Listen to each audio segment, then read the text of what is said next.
안녕하세요, 헤딩이들 닥터혜자입니다. 오늘은 꽤 많은 분들이 고민하고 계시는 과이식된 지방이식에 대해서 한번 얘기를 해보려고 하는데요. 볼륨을 채우기 위해서 지방이식 많이 하시지만 너무 빵빵해서 내 얼굴이 아닌 것 같다든지 아니면 조직이 일부 뭉쳐서 결절처럼 만져진다든지 하는 과이식되는 문제는 저도 지방이식을 하고 있지만 가끔 맞닥뜨리는 문제긴 하거든요. 이걸 해결하기 위해서는 어떤 방법이 있을지, 그리고 과이식되지 않을 수 있는 팁에 대해서 한번 알려드릴 테니까 오늘도 끝까지 시청해주세요.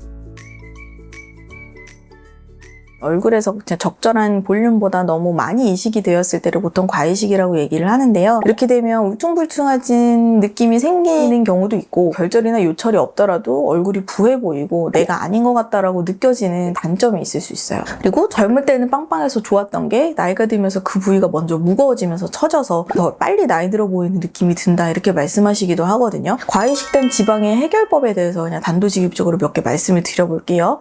첫 번째는 울세라 인모드 같은 약간 지방 파괴 효과가 있는 기계를 사용을 하는 거예요. 에너지를 줘서 지방 세포를 파괴하거나 위축시키는 그런 것들인데요. 과이식된 지방을 줄이면서 동시에 리프팅 효과도 없고 수술처럼 회복 기간도 없는 데다가 약간 흉살이 생기거나 하는 문제에서 조금 자유로울 수 있어서 괜찮은 옵션이라고 저는 생각을 하고 권유를 많이 드리는데요. 특히 예전에 지방이식을 해서 젊을 땐 괜찮은데 나이가 들면서 늘어졌다라고 하시는 경우에는 지방흡입을 단순히 했을 때 늘어짐이 해결이 되지 않을 수 있어서 볼륨 면에서 보면 소극적일 수는 있지만 전체적인 리프팅을 하면서 이제 지방을 줄여주는 그런 면에서 저는 선호하는 방식이긴 합니다. 수술이 아니니까 비교적 간단한 시술로 멍이나 붓기 없이 다운타임 없이 바로 일상에 복귀할 수 있다는 장점이 있고요. 물론 인모드 같은 경우에는 얼굴에 피하 지방이 부항된 것처럼 좀 멍이 들 수는 있지만 사실 지방 파괴 효과는 인모드가 훨씬 더 좋거든요. 이거의 단점이라면 효과가 점진적으로 나타나서 한두 달 이상의 조금 기다리는 시간이 필요하다. 완전한 제거가 아니기 때문에 반복 시술을 해야 한다라는 단점이 있긴 하지만 지방 흡입이나 이런 거에 비해서는 리스크도 적고 그다음에 접근성도 쉽기 때문에 고려해 보실 만한 방법이라고 생각이 됩니다. 두 번째는 지방 흡입인데요. 지방이 너무 많거나 넓은 범위에 걸쳐서 과이식된 경우에는 아예 그냥 지방 볼륨 자체를 줄여주는 지방 흡입을 하는 경우도 있는데요. 지방 흡입은 미세한 관을 통해서 음압을 줘서 지방 세포를 진짜로 빨아내면서 그 모양을 정리하는 그런 방법이에요. 흡입을 하면서 얼굴의 윤곽을 직접 보면서 다듬어서 좀 미세하게 조절을 할 수가 있어요. 장점은 필요한 양만큼 조절해서 제거를 하는 것이 어느 정도는 가능하고, 그리고 즉각적으로 효과를 보실 수가 있어요. 그래서 수술 후 붓기가 빠지기 전에도 어느 정도 볼륨이 빠졌다는 느낌이 드시는 경우도 있어요. 다만 이게 수술이기 때문에 멍이나 붓기가 있고 가장 걱정하는 거는 흉살이거든요. 그래서 이 지방이 어느 정도 빠지는 부위에 보통은 콜라겐이 대치되어서 그냥 부드러운 콜라겐이 생겨야 되는데 한번 건드렸던 부위에 좀 딱딱한 흉살이 판처럼 생긴다든지, 아니면 보통 바이오본드라고 얘기하는 흡입 후에 그 캐뉼라가 지나간 그 자리가 약간 선처럼 보인다든지 하는 흉살이 한두 달 사이에는 누구에나 생길 수가 있고, 회복 기간이나 흉살에 있어서는 사실 조금 즉각적인 효과가 있는 만큼 리스크가 있다고 볼 수가 있을 것 같아요. 또 약간 탄력이 감소가 동반된 경우 지방 흡입만 하시면 겉에 있는 피부가 늘어진 양을 그 볼륨이 줄어든 만큼 이제 감당하지 못해서 피부가 겉도는 것 같다, 혹은 주름이나 늘어짐이 조금 더 심해진 것 같다라는 느낌이 들기 때문에 주의를 하셔야 되고, 이런 단점을 극복하기 위해서 보통 스마트 리포나 아큐리프트 같은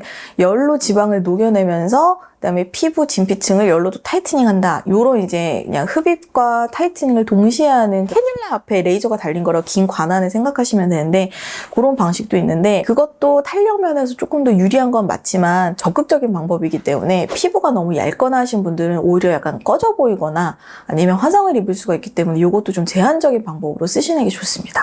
그 외에는 사실 지방분해 주사나 아니면 흉살 주사 같은 걸 드리는 경우도 있는데요. 왜냐하면 전체적인 과이식은 아닌데 어느 한 포인트가 뭉치는 경우도 지방이식을 하다 보면 가끔 있거든요. 수술을 하기가 조금 애매한 부위인 경우에는 지방분해 주사를 좀 수차례 맞으면 볼륨이 가벼워지는 효과를 보기도 하고, 아니면 뭉쳐있는 경우에는 바늘로 조금 깨주면서 이제 흉살 주사를 주면 볼륨이 줄어들어서 굉장히 드라마틱하게 좋아지는 경우도 있어요. 하지만 이 모든 방법들은 만능이 아니기에 처음부터 과이식이 안 생기는 게 가장 좋겠죠. 우리 헤딩이들을 위해서 과이식이 생기지 않게 체크할 수 있는 포인트들을 알려드릴게요.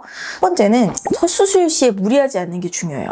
저는 무조건 빵빵하게 해주세요 라고 하시는 것보다는 우리에겐 1차에서 아쉬우면 2차가 있잖아요. 그러니까 1차는 자연스럽게 거기서 모자라면 2차에 보완을 한다라는 식으로 그냥 단계적으로 볼륨을 올려나가시는 걸 추천을 드립니다. 두 번째는 이게 자연스러움이 우선이 돼야 돼요. 보통 지방 이식을 하시고 가장 많이 하시는 말씀이 특히 볼륨을 좀 원하시는 분들은 전후가 다른 게 별로 없는 것 같은데요 라고 말씀하시는 경우도 있는데 사진을 놓고 보면 분명히 달라져 있거든요. 특히 약간의 단차 그리고 얼굴의 전체적인 라인 같은 경우는 훨씬 좋아져 있는데 어디에 한 티가 안 나는 그 지방 이식이 사실은 가장 잘 된 지방 이식이에요. 그래서 어디에 한 부분이 볼륨이 볼록한 게 잘 된 게 아니라 이런 자연스러운 조화를 이루는 게 가장 좋기 때문에 이런 포인트에다가 중점을 두셔서 상담을 하시는 걸 추천드리고 세 번째는 지방 생착률을 고려해야 되는데요. 지방을 100을 넣으면 보통 50에서 70% 정도가 생착을 한다고 되어 있어요. 지방 생착률은 사람마다 다르기 때문에 첫 수술 때 너무 과하지 않게 넣는 이유도